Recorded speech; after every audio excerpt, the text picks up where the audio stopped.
Ayan po yung ginawa kong windmill.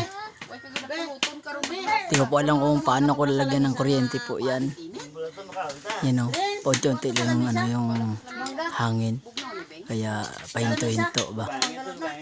Ayan, mamaya-maya aandar na ulit yan. Siguro lalagyan ko lang yan ng ng ilaw sa likuran kasi may kuryente na po ako nilagay dyan. Yan po yung dinamo na nilagay ko sa may malapit sa propeller. Nilagyan ko ng buntot para kapag hampasin sa hangin doon ang lokasyon niya na pagkukunan ng hangin. So yan, hinto muna dyan, maya andar na po yan.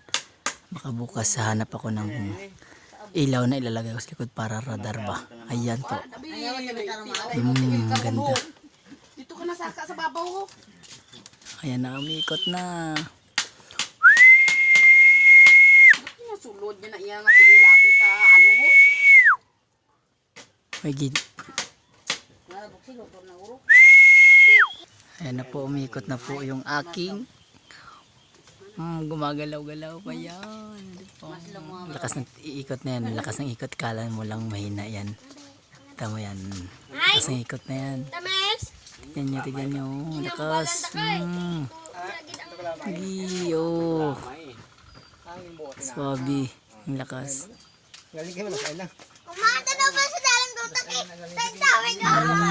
Grabe yung tiikot o.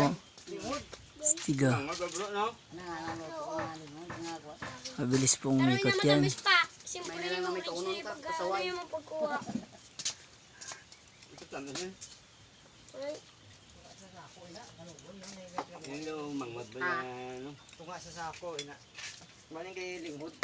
Ayan po, tama na po.